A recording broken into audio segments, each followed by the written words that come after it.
Good morning. Thanks for coming. This is my 22nd public conference talk, one of my first keynotes, but probably the first one that is given to such a big audience. So I'd like to use this opportunity to get a little personal and through this lens to inspire you to make the world a better place by working on Python. The talk will go roughly as follows. Hi, I'm Łukasz. I'm bad at math. I used to stalk Michael Ford when I was younger. And it's all pure luck anyway. You can contribute to Python just like I did, but Python is not the same as it was when I first started. But maybe that's a good thing. We'll ask where all the new developers are hiding these days. Shouldn't we too be writing JavaScript anyway? But let's start at the very beginning. Hi, I'm Łukasz. 10 years ago, I didn't have my Comet bit yet, and 15 years back, I didn't even know Python existed. Today, I'm a Python Software Foundation Fellow. I'm the release manager of Python 3.8 and 3.9, the two Python versions under current development. I authored and co-authored like 11 PEPs. I started a tiny project last year to scratch my own itch, an opinionated formatter called Black.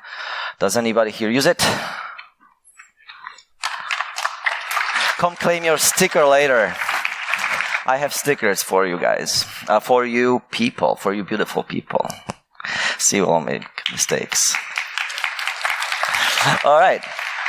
Job-wise, my biggest employer used to be Allegro back in Poland and Facebook in Vancouver, British Columbia, and in California. I used Python at both of these companies, and in fact, I migrated probably a few million lines of code to Python 3.6. A particularly fun part of it was Instagram. This is well covered by a keynote given by Lisa Guo and Hui Ding at PyCon US 2017. I highly recommend this video. It is very inspiring, but as well very technical. So you will know, what is going on with that, and how you can kind of also migrate your code base. If you're still waiting for the last possible moment, don't. These days, I ended my fun employment and I recently joined the effort to develop an object relational database that is open source and built on top of PostgreSQL. It features a strict, strongly typed schema, a powerful and expressive query language, a rich style library, built-in support for schema migrations, native GraphQL support, but I don't want to bore you with those details. You can check it yourself. It's on GitHub. And when you are on GitHub, you'll discover that amazingly, this is written in modern Python 3, using async.io with sprinkles of Python where needed. So go ahead and look. But 15 years back, I didn't know Python was a thing. I was a terrified computer science student back in Poland, in Poznań. That's a western city. You can actually hop on a train and be there in under 3 hours. So it's pretty cool. It's pretty close to Berlin. I was struggling with linear algebra in particular. In fact, I was doing so badly that I was faced with a final exam retake. If I failed, I would be kicked out of the university. So obviously I stuttered very hard for not to have this happen. But the subject matter went way over my head. I felt much more comfortable with high school math. That fits my brain. So I went through an entire book of exercises to practice this thing, to ensure that I will actually pass this time. The book listed answers on the back, so I could check, feel a bit better about myself. But there were some extra difficult ones marked with asterisks, and the answers for those were left out. So I was afraid that those would be the ones on the exam. So I talked with people. I like to complain. If you know me, you know this. So one of those friends told me hey man, actually, I have a Ruby script to confirm that I got the answers right. It will not tell you how to achieve the answer. It just computes it somewhere magically, but at least you can actually have the answer and check the numbers. So I was happy, I was still just tied to my PC stationary at home. So I just ran there very excited that this will help me now. I downloaded a Ruby installer, clicked next, and it crashed. I downloaded a different version and tried this, but there was something off with my particular Windows XP box at the time, and next, it just invariably crashed. So I tried a few more times, and all with the same result. I had to admit defeat. At this point, I got desperate, and I literally typed into Google, a Ruby alternative. That's how I discovered Python. The website looked something like this at the time. That installer worked. So soon after, I was following a Python tutorial trying to convert my friend's script from a language I didn't know to another language I didn't know, as any reasonable student does when faced with an important exam the very next day. Astonishingly, it kinda worked. I kinda managed to kinda convert enough to kinda confirm that my answers were right, and the next morning I passed the test.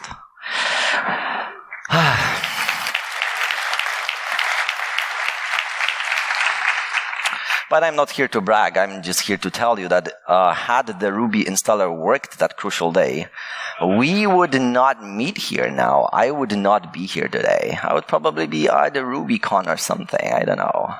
As most other major life events in my life, it's pure luck.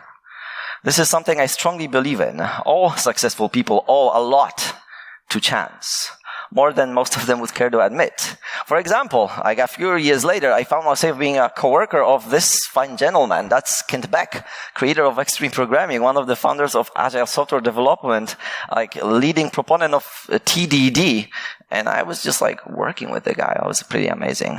So yeah, we all owe a lot to chance. And in particular, Kent Beck, very often said to us that, hey, if you want to win, you need to play. Quit yelling from the stands, get on the field, make a prediction, see what actually happens. So 3 years later, I found myself still at university in a research project for the Polish equivalent of the Scotland Yard. I was programming this Italian microcontroller with GSM and GPS functionality that used a bastardized version of Python 1.6. That meant there were no packages, only flat modules. All exceptions were strings. There were no exception objects at the time. It was all kind of clunky, but it worked. I badly wanted to spread the news that it's incredible. I can program in high-level Python and have stuff happen on hardware. Keep in mind, this is 2007. 5 years before the launch of Raspberry Pi. Long before Damien George had an idea to create MicroPython. I responded to the call for proposals for my first conference to talk about this. I was so excited. The talk didn't go well. By the end of my slot, I was roughly halfway through my slides. I attempted live coding, as you do on your first talk ever. And that section was particularly embarrassing, to be honest with you guys, with you people. People kept sending text messages live to my microcontroller's phone number that they saw on the screen. Michael Ford was there, talking about IronPython at the time. I asked him for feedback.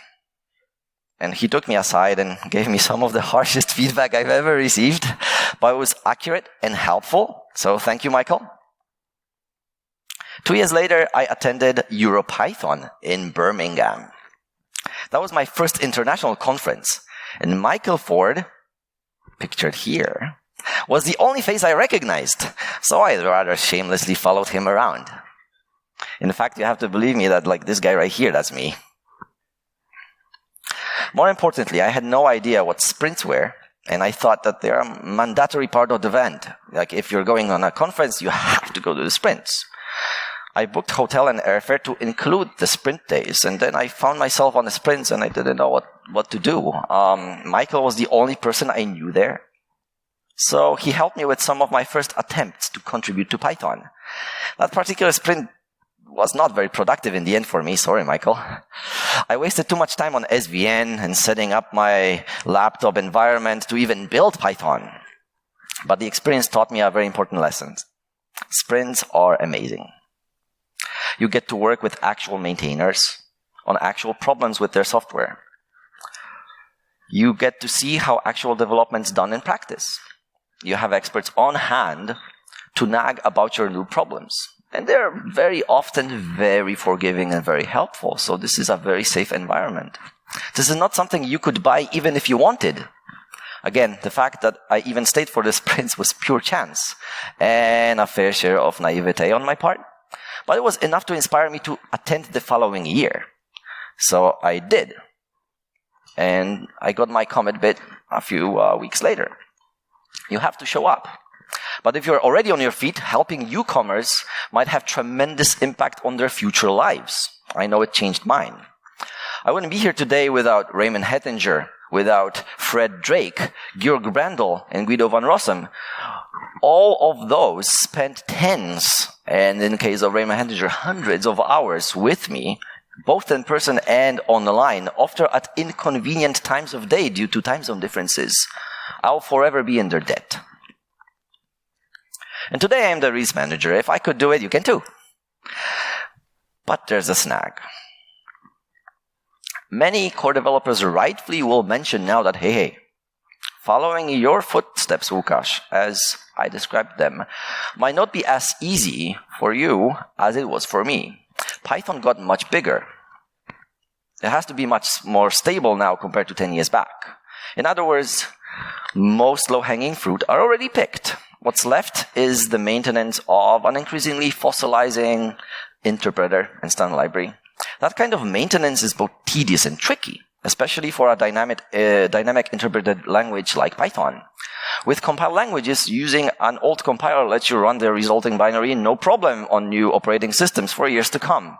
With Python, you can only hope for your program to work on the new version, or you have to bundle the entire runtime with your app, which tends to be very tricky in practice.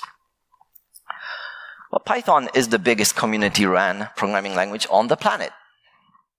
Other programming languages with similar or larger market penetration are ran by corporations, either single ones or committees of several corporations in practice. Being a community-run project is both a blessing and a curse for Python.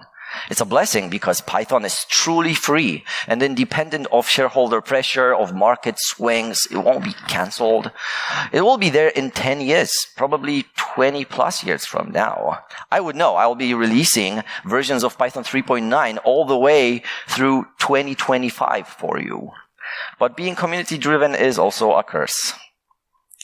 Almost the entire core development team is volunteering. They're volunteering their time and effort for free. While the Python Software Foundation is graciously funding infrastructure and events like PyCon US and the annual week-long Python core sprint that we just had last month in London this year, it does not currently employ any core developers. Since there is both Python and software right in the name of the foundation, I really want this to change. To be fair, there is progress. There is a grant that was just awarded a few days back, among other things, for Beware, a project to be able to run Python on mobile devices to work on their Android support. So there's chance that things will get better, and there's hope that the Python Software Foundation will provide us with the funds we need to develop Python, not just to keep it running. Because if you don't pay people, you have no influence over what they work on. Core developers choose problems to tackle based on what inspires them personally. In fact, there's never been an explicit roadmap for where Python should go and what problems core developers should focus on. To be fair, I have to mention that as long as Guido was the benevolent dictator, he did most of the vision work himself. He ran many projects personally, and he sparked inspirations in other core developers for things he found important. He stopped proposals quickly for things that he was dead set against. So there was plenty of pressure just on that single person to keep Python consistent and also going in a direction that is productive to the very wide community of users that we do have. And so today, we no longer have a benevolent dictator. It's too much for a single person. We do have a steering council, and I do hope they will be providing visionary guidance from now on. They will present us with some roadmap for where Python should be going. I'm hearing they are working on a document of this sort, but soon enough, we're going to have the release of Python 3.8, and with that, there's going to be a new election for a new steering council. So it turns out like those things take a little longer than I would like. And in fact, I'm not on the steering council. I'm just the release manager. And that maybe sounds fancy, but in fact, it is a bit of a misnomer. The thing that I'm actually responsible for is the timely release of versioned source tarballs to the internet. So with friends Ned Dealey and Steve Dower, I do also provide binary packages that they build for macOS and Windows. But I have no say in what people choose to work on. As release manager, the only way to influence contents of a Python version is to revert changes when they're made too late or when they're too disruptive. For example, they're incomplete or they're buggy or they're backwards incompatible in ways that, we did not expect or anticipate. So I'm not on the steering council, but since you're all already here, listening to me, let me share what I would like to see happen to Python anyway. Before I get there, let me reveal that I wasn't completely honest with you until now. I kept using the word Python all along, but in most cases I really meant CPython, the reference implementation of the language written in C that most of us are using for their daily needs, right?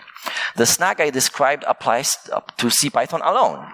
This is the interpreter that is ran by a team of volunteers with an insanely important but crippling focus on backwards compatibility.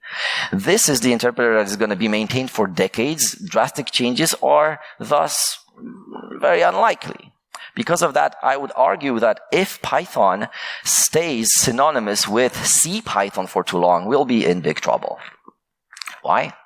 Because CPython is not available where developer trends are shifting. For the web, the lingua franca is JavaScript these days, and increasingly popular TypeScript. For mobile, for the two most popular operating systems there, we have Swift, the modern take on Objective-C, and Kotlin, the modern take on Java. For 3D games and the rising kind of development on VR and AR, there's C# provided by Unity. But Python is also slowly losing ground on the field of systems orchestration, where Go is gaining traction. It used to be the case that OpenStack was entirely in Python.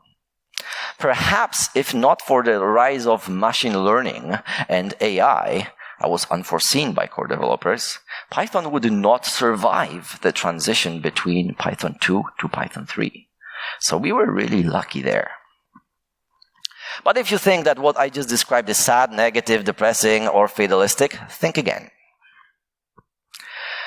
In the developer survey that was conducted by Stack Overflow in 2018, Python is the most wanted language.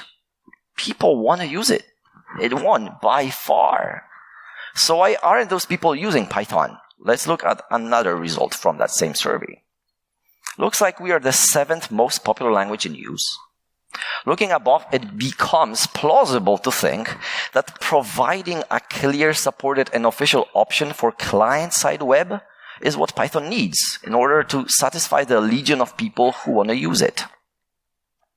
In fact, looks like we are already the fastest growing major programming language after all. This article was published in 2017. I recommend reading it if you haven't seen it yet. It says, among other things, with a 27% year-over-year growth rate, Python stands alone as something that is both large and growing rapidly.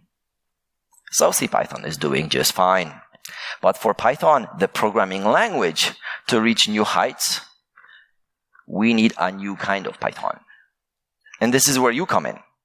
Truly tremendous impact awaits for a new runtime or a new compiler unencumbered by the constraints of CPython, targeting a new trending platform like the web or VR AR. This can become career-defining work for you, and you will make the world a better place that way. At face value, what I propose here is crazy. There were many unsuccessful attempts to create a new Python runtime after all. Don't I know it? Remember this picture right here? Python was discussed in this VM panel at EuroPython that year. And from the left, you can see here Carl Friedrich Boltz representing PyPy, Mark Shannon representing HotPy, which is now a defunct project. He's a CPython core developer. You can see Michael Ford representing IronPython, which is now a defunct project, and he is a CPython core developer. You can see Frank Wierzbicki representing Jython, pretty much a stalling project, maybe abandoned. I'm not quite sure what the status there is. You can see Georg Brandl representing CPython. He's no longer around. We miss you, Georg. And we see Damien Diederen representing Crosstwine, also a defunct project at this point. Not pictured here are representatives of Unladen Swallow, Piston, and so on. So creating an alternative Python runtime is very tricky. In fact, the one surviving alternative representation here, the alternative runtime, is PyPy. And it tries to be bug-to-bug compatible with CPython, to be maximally compatible so you can switch. And yet you never do. Like, the adoption of PyPy is very low. And I'm not saying that to hate on PyPy. It is a wonderful project. In fact, this winter, in February, I spent a week with the PyPy core devs in Düsseldorf to work on its Python 3.6 support. I met a lot of the core team. They're wonderful people. You should meet them and you should listen to them. I even ended up getting a commit bit myself. I don't know. They're like very liberal about giving it away, I guess. I solved a few Python 3.6 compatibility issues, and I learned a lot about how PyPy actually works internally. Among the things I learned was something that in hindsight is obvious, but I was kind of very shocked when I discovered this in my own kind of way of slow thinking, which is that PyPy is probably one of the most tricky Python applications there, but it's written in Python 2. And it'll probably forever have to support Python 2 itself because it has to bootstrap itself. It has to be able to compile itself. And so, if you're not investing in PyPy removing that constraint, which would take years and probably millions of dollars of euros of investment, that is just unlikely to happen. The reason why is that you might say, hey, you've seen Instagram, it had like 2 million lines of code, like this is 1 million, like should be easy, right? Well, no, like web applications are very often very regular code bases. In comparison, PyPy is using a lot of metaprogramming. It's using a lot of things that let them achieve dry, let them achieve like kind of ensure that they are correct. And that makes it hard to move from Python 2 to Python 3. But in general, trying to replicate CPython bug to bug with all its behavior and all of the standard library is just super hard. So I'm skeptical about CPython replacements.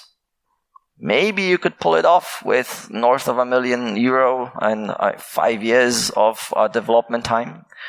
But unless you have that, like, I don't think it's feasible. But areas of modern focus where Python currently has no penetration, like mobile, like client-side web, like VR and AR, all those don't require full compatibility with CPython. The good news is that since many Python features are hard to optimize and make static analysis work, maybe you can just skip some of those. Like, that actually is something that we are already struggling with CPython, right? There are certain features that we love when we were first experimenting, we're writing our initial programs, but later they become taxing on what the IDEs can do for us, what other software can do for us in terms of refactoring, in terms of finding problems via linters or whatever else. So I have no time to enumerate the entire laundry list of Python features that I personally think could be feasibly simplified given a new platform, but let me show you a handful. The import system. This is from the docs. This is a very complex beast. It supports modules, packages, namespace packages, search, a runtime writable module cache, finders and loaders that not only include the one that you know of, which is the default file system based one, but also you can build custom ones. You can read Python code from encrypted sources so people don't see your .py files. You can write whatever you want. You can read it over the network or from a database. You have import hooks. You have metapath. This is very powerful. But do we need that on the web or VR or mobile? I think the new cool is something that Go does. Static binaries. No containers, no virtual envs, no pip installs, no orchestration. Just a single file. That's easy. Something like that would be a major win on the new platforms. What people actually want on mobile is for them to click install on the App Store, type in their password, or look at the phone and just have the app like there in a few minutes. Exec. We saw exec in use just yesterday, how you can program with templates, right? Like how you can actually put strings there and, code comes out and does things. It is arguably tricky to get it performant. It is for sure tricky to get it safe if it accepts any form of user input flowing down into what the exec does. But in the end, the string that you are evaluating could be just written to a .py file with a sensible build system and just compile regularly as regular Python files. So do we need to implement exec? Maybe yes, maybe not. Probably not. Metaclasses. Metaclasses enable you to customize how classes are built, not instances, but entire types. So this is very useful for quite a few things internally in Python in the standard library. But for a new platform, you might provide some of those metaclass capability as a built-in thing, and just not provide metaclasses as a generic construct, which makes things behave a little magically. And the long-running opinion on this is that if you can avoid it, just don't use metaclasses. They are a bit kind of crazy to explain and maintain. So unless you really need them, avoid them. So maybe we could avoid them in a new runtime too. Looking further at objects, we have the descriptor protocol. Parts of the data model in Python are very dynamic, which might not be necessary. Descriptors allow customizing what happens when you access an attribute, when you set it or delete it. Descriptors were added in Python 2.2, so a long time ago, they were part of new style classes. This is how properties, class methods, and super are actually implemented. Python uses that to actually simplify the C implementation as well. But that's indirection. And indirection equals bad. That's slow. Knowing the shape of an object enables you to optimize memory. What is a shape of an object? It's a term that essentially means if you have a class, you know from the start what kinds of attributes and what kinds of methods are there going to be on it. And that thing is immutable, doesn't change through the lifetime of the object. If you know this, you can do magic things. You can be really quick now. You can just use kind of arrays in memory for those attributes and for those methods. The access to that is way faster than what we are doing now with hashes in Python. With Python, everything is also mutable. You can delete methods at runtime. You can add new ones. You can just, add new attributes and remove them. Is that good for the human that is reading the code? That is also questionable. Customizing module attribute access. Did you know? Since Python 3.7, modules support dunder getAttr. And they supported customizing dunder class since 3.5. Wait, what? Yeah, I'm saying dunder class on an object is mutable, and you can just lie about what type a particular instance is. This actually enables advanced functionality. For example, you can put custom classes as modules under sys.modules. Or stuff like Mercurial plugins are implemented with dunder class rewriting. I could go on. The point is, starting out with a familiar subset of the language would simplify development a lot and potentially would even fit the target platform better. Don't believe me? That's MicroPython. Let's look at it for a while. A single developer, Damien George, started development from scratch 6 years back in Australia, funding his work with a Kickstarter campaign. It's a surprisingly compatible runtime for microcontrollers with very little memory, like 16 kilobytes of memory and 256 kilobytes of memory for code. If you think about it, that is just mind-boggling. And it also works on microcontrollers of very little computing power, and yet it does things tremendously well.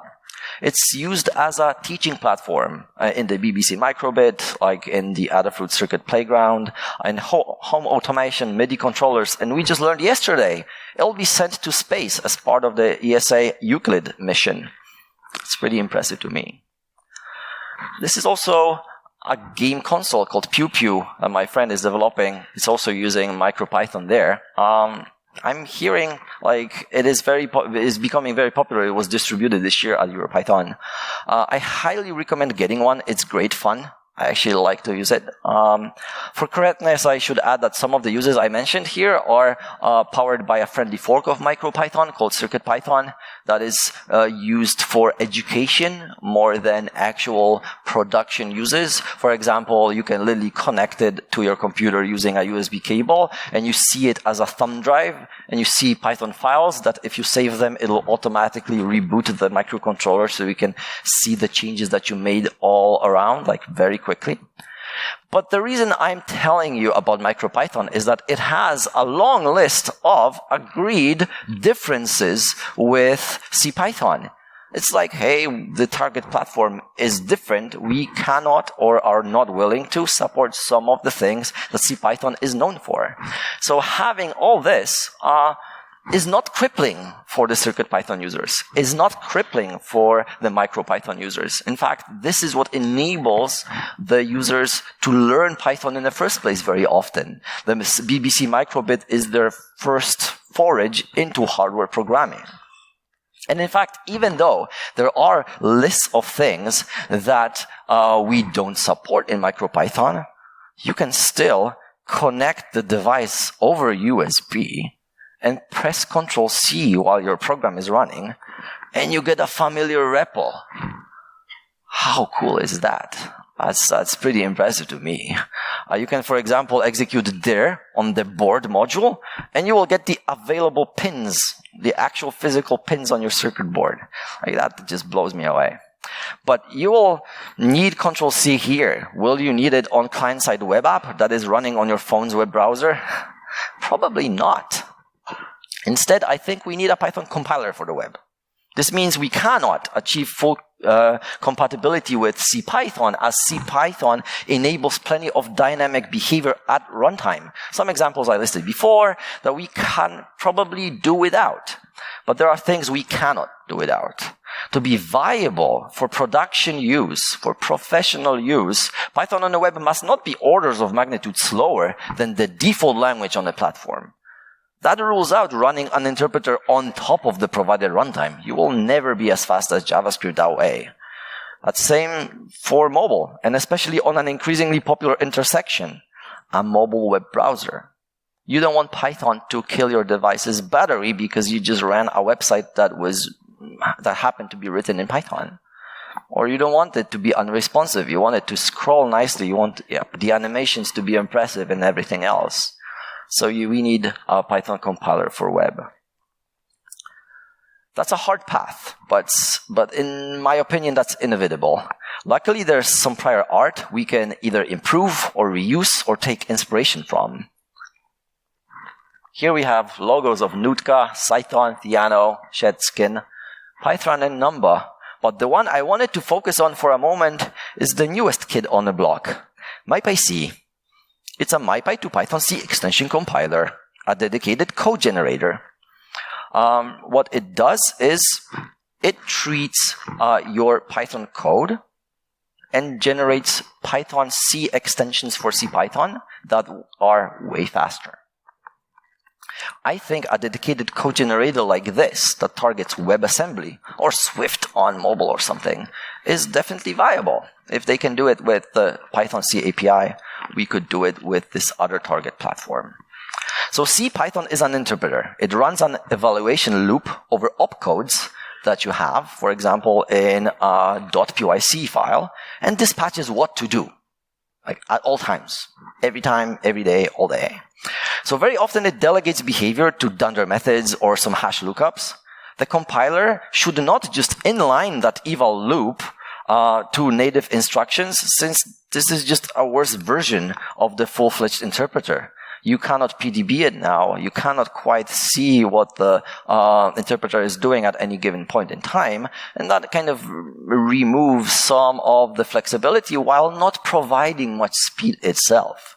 What I'm talking about is a compiler that moves as much of the special method behavior and hash lookups from runtime to precompiled as possible. And in fact, if you were bored by what I'm saying and just like reading through this page here instead, you would see that MyPy already does get away with some differences from regular Python. It is settling on a strict subset that is calling itself. For example, saying, your code has to be type annotated, and those type annotations are used and enforced at runtime. It uses those to actually align things in memory in different ways. And classes are compiled into extension modules into extension classes without dunder dict. What that means is you don't have a hash lookup for every attribute and method. We assume the shape of the class will not change. The shape of the object is going to stay the same. But now we can use an array, and it is actually way faster. Monkey patching doesn't work, and you're thinking maybe that's even an improvement. But if you ever used unit tests mock.patch is monkey patching. There's plenty of other subtle examples of monkey patching that are used in Python. So this is not supporting the full flexibility of CPython already. For example, metaclasses are not supported. So that kind of proves that what I just told you a few slides back is feasible. Like we can just get away with that, not having that. There's other examples here, and that kind of strict subset is still a moving target. But so far we know this. MyPyC was originally conceived to make MyPy itself better. MyPy is a complex beast, is a type checker for Python. It does a lot for you. There's been a lot of work to make it feasible to be used as part of an IDE to be as fast as possible. And with MyPyC, it is 4 times faster. In fact, the MyPyC developer, like the main developer, Michael Sullivan, was very excited about making Black work with MyPyC too. And there's an open pull request for that. Black works twice as fast with MyPyC. So this is feasible. We can have something like that. If you expect that I would now reveal that I have something like this running for WebAssembly, I have to disappoint you. With the release manager position, with Black, family, unrelated hobbies, and a new job, I have little time for a big project like this. But what about you? What about your organization? What about sponsoring such effort? What if the Python Software Foundation funded that? Maybe the Python Software Verband. Maybe a Kickstarter campaign. But hey, if you still want to work on CPython instead, I'm not saying that CPython is a dead end. I will forever be an important, it will forever be an important project. It will forever be an important Python runtime. Maybe even the dominant one until Python stops being used altogether. New people are still both welcome and needed. For example, Pablo Galindo Salgado, one of the fresh committers that we have, he just got his commit bid last year. He's already more impactful than many long-timers. So no, CPython is no dead end. However, working on CPython today is different from working on it 10 years back. The runtime is mission critical in many industries. Mission critical in entire industries. Which is why development must be extremely careful. So we reach the final point. To be honest with ourselves, we have to ask, maybe it's okay for Python not to be available on those newfangled platforms. Well, I strongly believe that enabling Python on new platforms is important work. As Alan Kay, one of the pioneers of object-oriented programming and user interfaces, said, one of our many problems with thinking is cognitive load. The number of things we can pay attention to at once. The cliché is 7 plus minus 2, but for many things it is even less. We make progress by making those few things be more powerful. This is one of the reasons mathematicians like compact notation. The downside is the extra layers of abstraction and new cryptic things to learn. That is the practice part of learning to play violin. But once you can do this, what you can think about at once has been vastly magnified. Python is an extremely expressive language. When I first started, I was amazed at how much you can accomplish with just a few lines of code, especially compared to languages like Java that I was taught before. But there are languages even more expressive and enabling even more compact notation, right? So what makes Python special then? Python is runnable pseudocode. It reads like English and is very elegant. Edgar Dijkstra even says, elegance is not a dispensable luxury, but a quality that decides between success and failure. Right. But in my experience, convenience all too often wins over quality of experience. Our responsibility is then to make our runnable pseudocode convenient to use. And that means to be enabled on the iPad, on the phone, on VR and AR. Runnable pseudocode means Python is very popular in teaching already, and it should stay that way. Let me give you an example. Here's a room of musicians figuring out how to use Python for the first time. What they're doing is they're making their software synthesizers play, controlled by CircuitPython hardware with MIDI. That was at MoogFest, which is a very large music festival in North Carolina in the US. It was this year. People were mind blown that they are not even programmers, and yet after a few hours they are able to make their software synthesizers just play what they want, right? You have to understand those are musicians. Another example would be, I'm not saying that to, just saying they're not trained and everything is practice, right? Quantity enables quality. Meet this other guy. That's Stanley. That's my son. Back in 2013. He was 5 at the time. He was trying his first steps with the Turtle module on a Raspberry Pi I got that year at PyCon US. I will always remember the pure joy when he by himself made the Turtle go where he wanted. Now he's almost 11. We still have fun with Python, like mostly through the Pew console. But to be honest with you, he's having way more fun on the iPad with the Swift playgrounds, with Scratch, trying his first steps like making games in Roblox or whatnot. Like the Pew console only gets him so far. We could enable a future generation of software developers if his first programming language, the one that he uses on a tiny piece of hardware that costs 10 euros, would be directly applicable in his later life to use at his job. That would be incredible. We, the current generation of software developers, could make those future lives much easier and better by bridging the gap between the microbit and developing applications for true mobile devices that every of us has in their pockets. That could also build some job security for us. Maybe that's a good thing. But we could really enable this future generation of software developers, and maybe one day, at their own conferences, they would say, if I could, you can too. Thank you very much.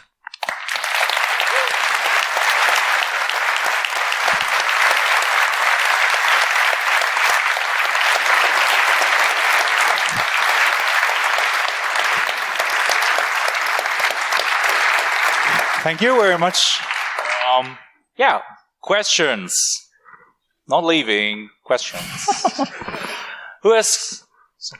Over there. I'm running. I'm coming. Please stand up while I'm running. Oh, you're too fast standing up. So. Thanks. Thanks for the great talk. Just a very brief question. What are your thoughts on Rust Python? Well, I played with it for a while. I do think it's in a kind of different area from what I'm saying, because it does try to be a full-fledged interpreter, like rewritten from scratch. It is unclear to me what their mission statement is about being compatible with CPython or not. I do think ideas like this are important. So definitely there shouldn't be a core dev telling you that, hey man, don't work on this. No, that's not something that we should be saying to anybody. I would like to see it succeed. So far, like it looks like it's pretty early in their development, but if Rust and Python both interest you, you should get involved. Totally, you should see like how you can make cool things with it. Like the nice thing about Rust is that it already itself has a WebAssembly target, so you could enable like running that kind of Python on the web that way. Like as I said, is that gonna be performant enough? That is to be seen. But maybe my worries are not kind of so well funded. I would like Rust Python to become a thing. Okay, next question. Thanks a lot for the great talk. So as you mentioned, Python is very successful in the machine learning and data science space. And people in that space are still having some difficulties with certain aspects of Python. For example, differentiable programming is not possible in Python. What do you think about taking Python also in that direction, where there's more support for such applications?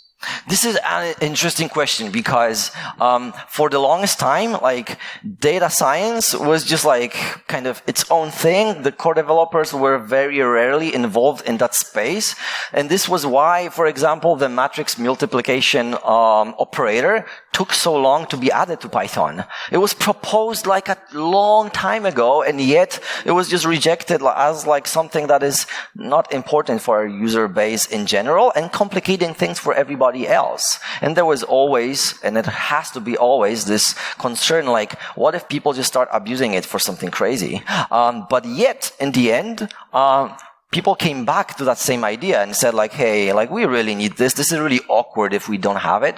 And it was added back to CPython. What you have to understand is like CPython is kind of a lot of islands of different use cases. Like, the running joke is that it's the second best language for anything. So it is hard for us to just go in all directions at the same time and keep Python still nice and like tactable to learn as a target for beginners as well. So I cannot say how far we're going to go in a single direction. I do feel like at some point we're going to just have to have like domain specific variants that are enabling stuff like that you really need as a data scientist, but you might not need on the web, or the other way around, which is why I'm telling you maybe not even CPython, maybe a new runtime is what we should be pursuing. But definitely CPython is not frozen. Stuff that might have been kind of ignored before and it just rises to be an important issue might be still addressed. So like, if you are, interested in a particular proposal, you should raise this question. You should pursue this to be fixed. Thanks, Lukas, for the great talk. To me, one of the greatest value propositions of Python is the ecosystem. And now I expect then on your new platforms, most Python packages will not be runnable, like those from PyPI, I mean.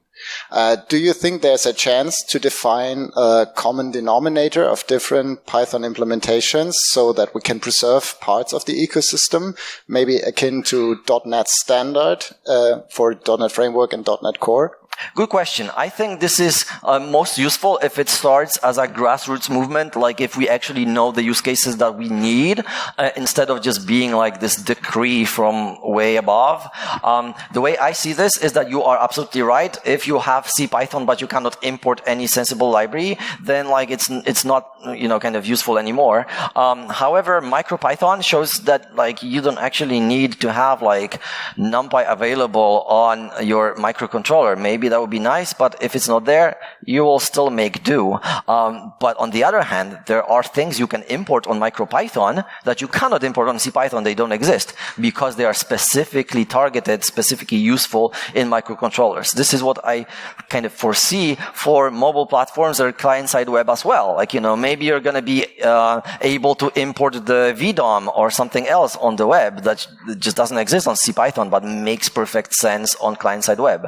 So some libraries, some third-party libraries might want to target also being viable on that particular new platform. This is already happening with libraries that want to ensure they are running on PyPy. right? Like it should be magically compatible and always work, but yet library maintainers have to put some little effort to make sure that there is compatibility. So this is what I foresee also happening like with new runtimes. I think there will be many, many more questions. And we have a Python panel this afternoon at 2 o'clock, just in this very room. Yes. Lukas will be there, Marietta will be there, Hinek will be there, Stefan Behel will be there. And it's a discussion about Python, so we're going to discuss on CPython, Python ecosystem, everything. Just come by. We have 1 hour.